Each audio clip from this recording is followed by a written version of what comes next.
Dan pada tahun 2005 pula di Dewan Bahasa dan Pustaka pula, tajuk adalah tajdid pemikiran Islam. Dan juga di situ juga, walaupun di situ lebih bagus sebab orangnya hanya ribuan orang saja. Di kalangan peminat pemikiran Islam datang tajdid. Tapi saya kena bantai juga. Dibantai, bukan saja dibantai oleh Datuk Dr. Asri. Di luar tajuk sudah tentu bukan kaitan dengan tajdid. Tajuk yang umum daripada tulisan-tulisan saya, azab kubur dan macam-macam tentang aurah rambut dan macam-macam lah cerita. Memang tak habis. Kalau bincang tajuk ini, nak bincang tentang aurat, tentang hijab, tentang tudung, kena satu topik khas dalam perbincangan. Tidak masalah. Tapi tak habis. Jadi nasi kerabu. Jadi saya tidak masalah. Dan hadirin pula pun begitu. Datang semua menyerang saya. Termasuk yang menjadi Menteri Pelajaran baru ini. Mazli Malik pun juga menyerang saya.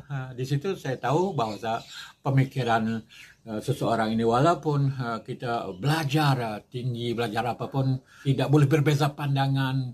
Memang teruk sekali di kalangan cendekiawan Muslim di Malaysia pada waktu itu. Sebab apa yang kita bincang adalah masalah, saya tidak bincang perkara-perkara yang qati'atus subut wa qati'atud dalalah di dalam Quran. Kalau sudah mu'tamad di dalam Quran, saya tak bincang. Tapi saya bincang perkara yang bukan mu'tamad di dalam Al-Quran. Zanniyat. Yang ulama berbeza pandangan, khilafiyah, ikhtilaf di kalangan ulama. Itu yang saya bawa. Ia merupakan pandangan ulama pada zaman dahulu. Bukan pandangan saya. Dan saya pula membawa pandangan, tidak bawa satu pandangan. Tak. Sebab saya menilaikan mazhab ini sebagai perbezaan pandangan.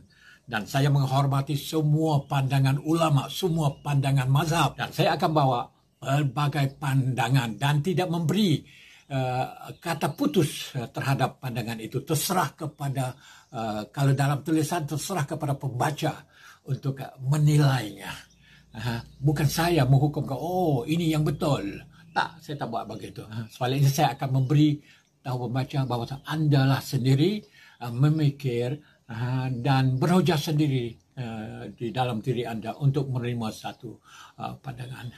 Jadi saya lihat bahawa kalau kita berbincang tentang tajuk, memang akan menjadi lebih bagus dan pembaca, pendengar, hadirin pun juga tumpu kepada tajuk.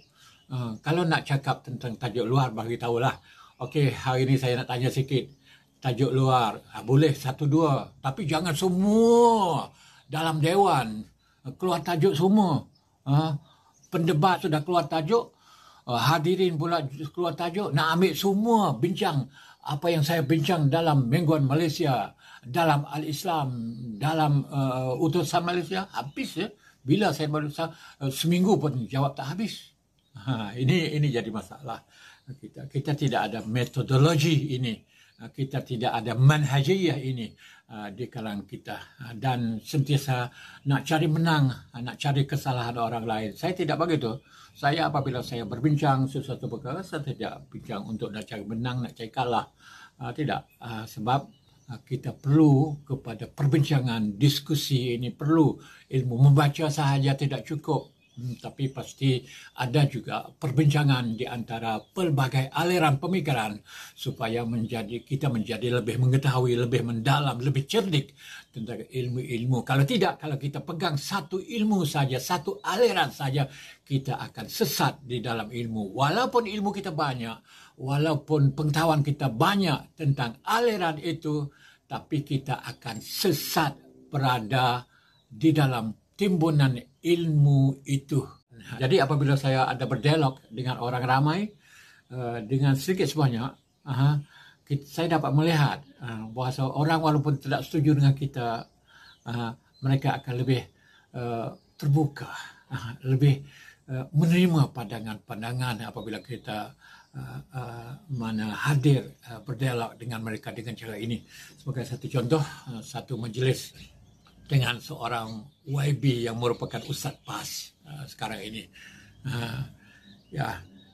Saya dalam majlis itu saya lihat bahawa semua yang hadir depan di kawasan depan tu memang muka masam, muka memang nampak bencilah sangat kepada saya di depan tu, di barisan depan. Kat belakang saya tak nampak sangat lah.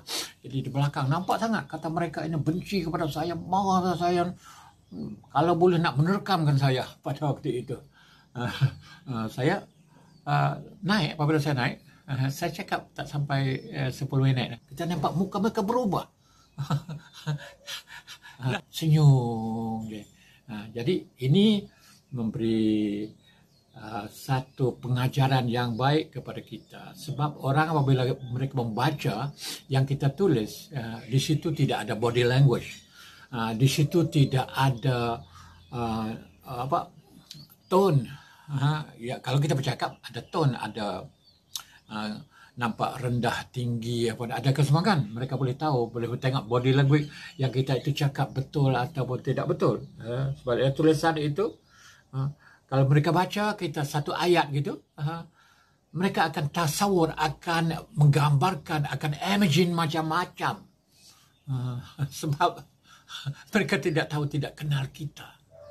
Tetapi kalau mereka lihat kita bercakap, menghuraikan sesuatu perkara, mereka akan lihat cara kita bercakap, cara kita bertutur, rendah tinggi bahasa kita, dan tengok body language kita, menyebabkan mereka lebih faham tentang diri kita. Inilah saya anggap sebagai penting juga.